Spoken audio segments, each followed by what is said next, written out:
If you work or used to work for the Church of Jesus Christ of Latter-day Saints, Brigham Young University, or another church-owned entity, your employee benefits are probably administered through an organization called DMBA. Now, depending on when you began working for the church or another entity, you might be entitled to the Master Retirement Plan, which is the pension benefit for employees. This pension is very unique, and working with retirees from all over the country, I'll say that this pension has some characteristics that I've never seen with any other pension plan. Namely, the option to either take a level benefit for the rest of your life or elect to receive a smaller amount to begin with when you retire and have that amount grow by 4% each year. So in today's video, what I'm going to do is look at how those benefits are calculated, and then look at some scenarios of claiming your Master Retirement Plan pension and talk about the trade-offs of why someone would choose one over the other, why might it make sense, or what are the situations where maybe maybe one option would be more ideal than another. So hopefully this will provide you some good ideas. So let's jump into the numbers and see what we learn.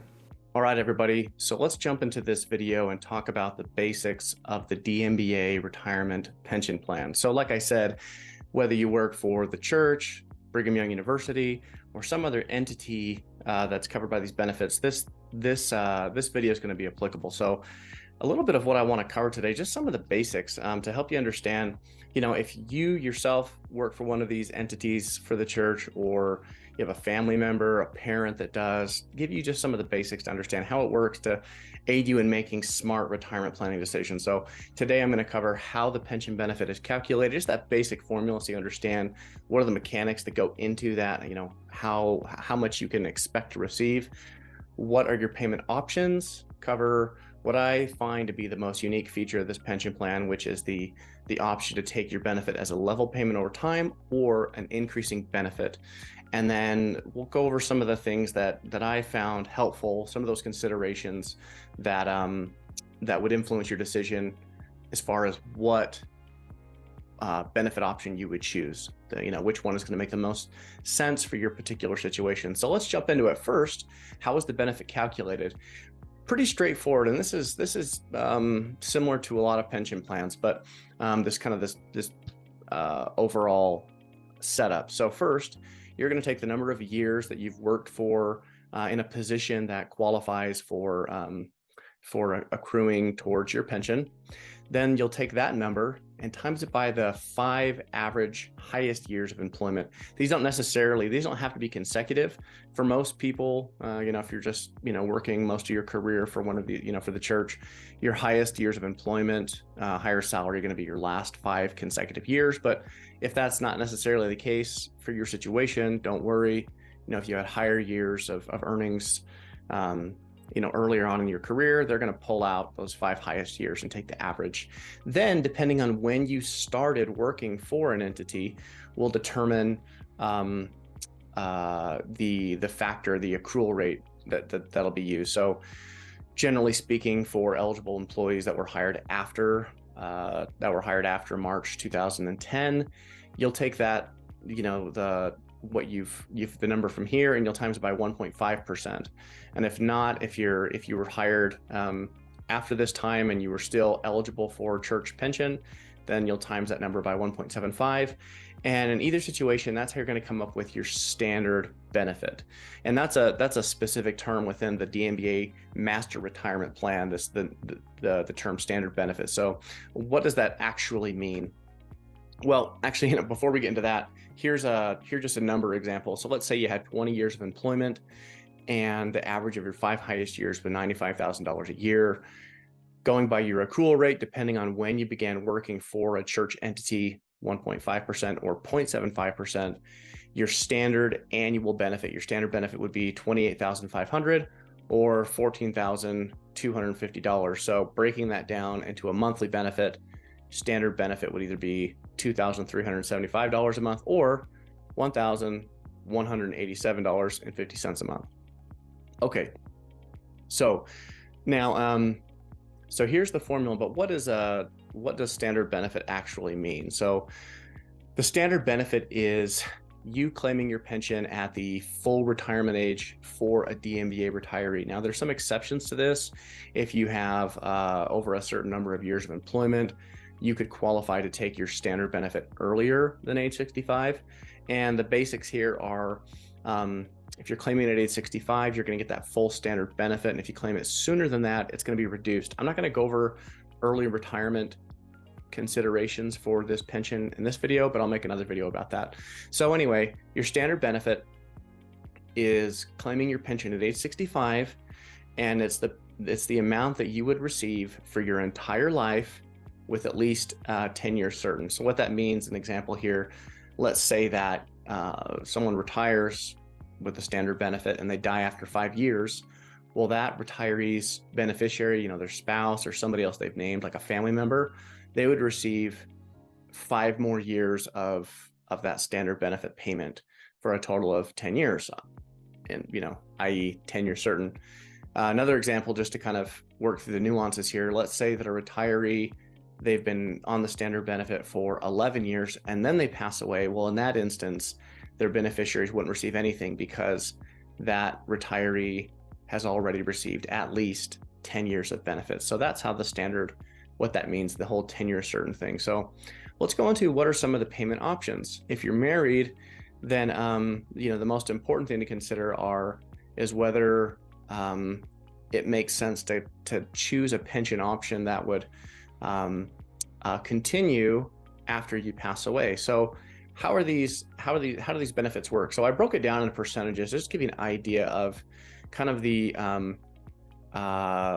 pros and cons, or maybe kind of what are the trade-offs. Really, I think that's a better term. What are the trade-offs for choosing one version of a pension over another? So I framed these in terms of a percentage of the standard benefit. So I'm going to stay right here first. We're going to stay in this column here under level benefits. So let's say you wanted to have a longer guaranteed period of time. So instead of 10 years certain, you wanted 15 years certain.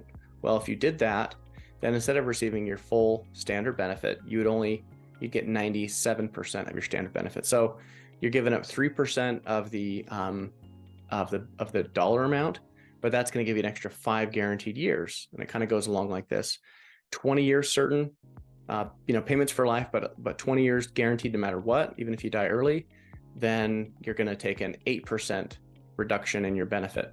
Now, this one is interesting, the life benefit.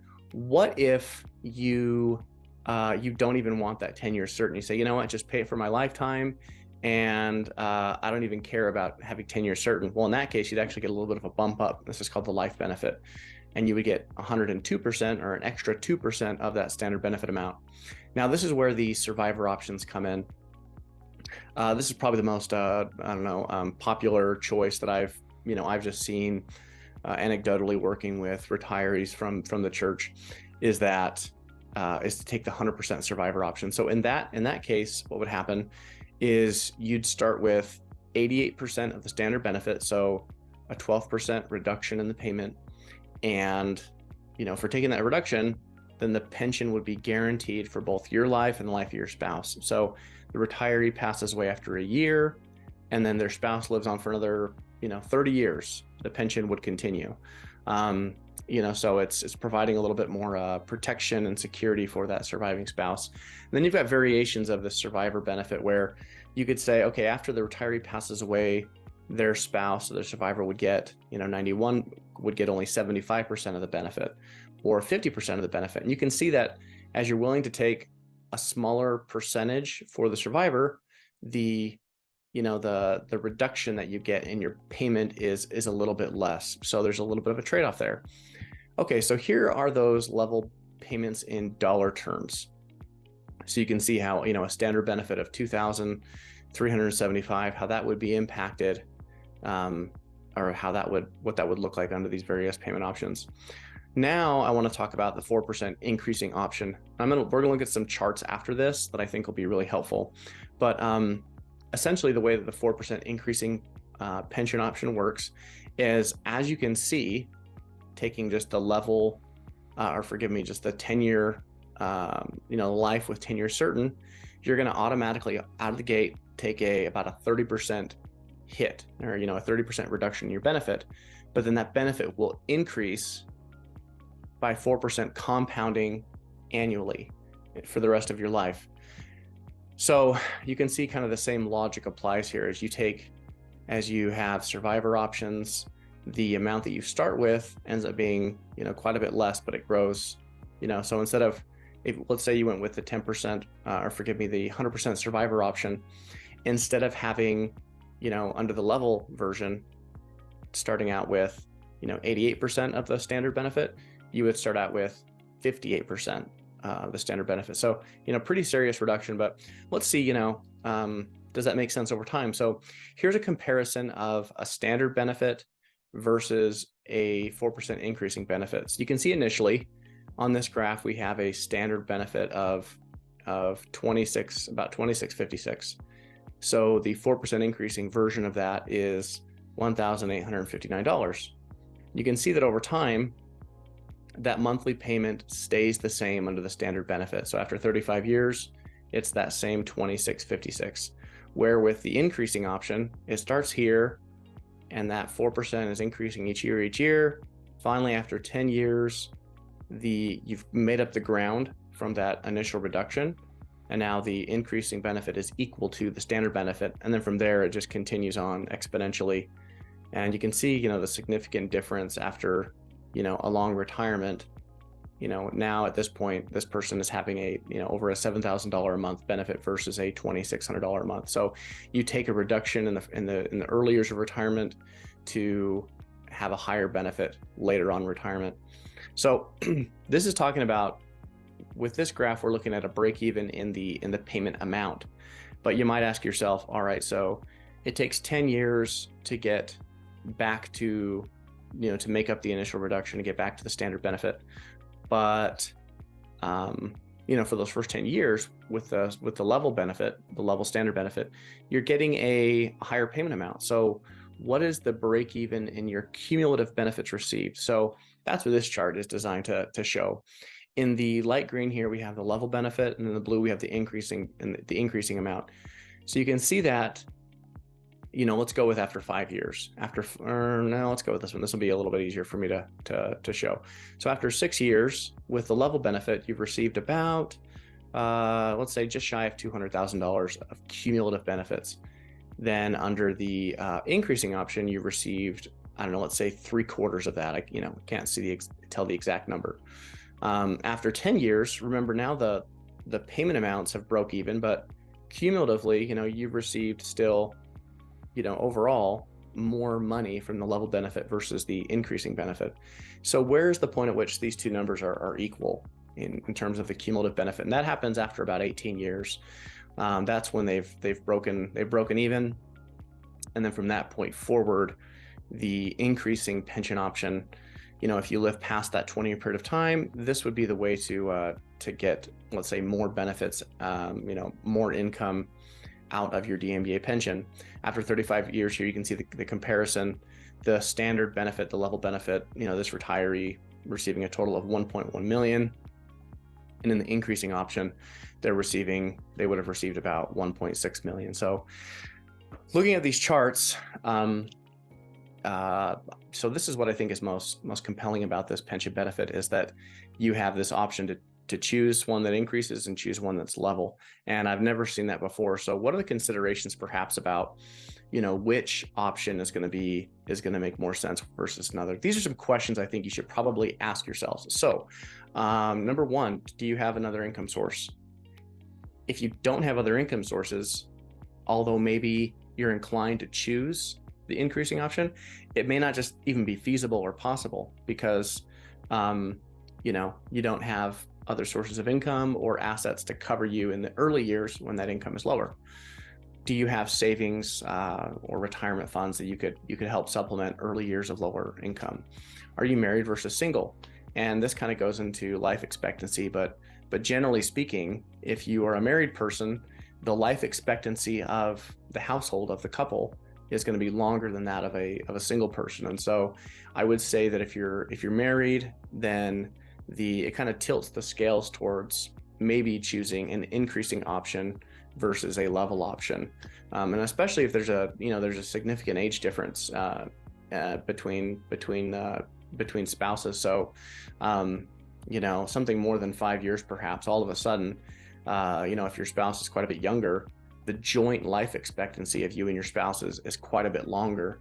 And all the more so, those, as you can tell from the previous chart going back, the real value of the 4% increasing option is really not, harvested or accomplished until later on in retirement. So, anyway, having a spouse who is, if there's quite a bit of difference in age, that kind of tilts the scales towards choosing an increasing option. And then finally, last consideration I put here is, your own health, life expectancy. You take a look at your family history, your parents, aunts, uncles, how long did they live, and how does your own health compare to theirs, and to kind of maybe help you dial in on what might be realistic for your own life expectancy. So these are some things to consider as you're trying to decide what is the, quote unquote, the best, pension decision. So hopefully this has been helpful, and I'm going to make in the next video, we're going to cover, how would your pension be impacted by retiring early. With the DMBA retirement plan, you can claim your pension before age 65. And I'm going to go into the rules of how that works, how it's impacted, and help you figure out whether or not that is a smart decision for your own situation. Okay, so hopefully that was helpful as we looked at how the pension plan is calculated and the various options that you might have as you are getting ready for retirement. So hopefully this gave you some good ideas and you are better informed to make retirement planning decisions for your own situation. Leave me a comment, like and subscribe, and I'll see you next time.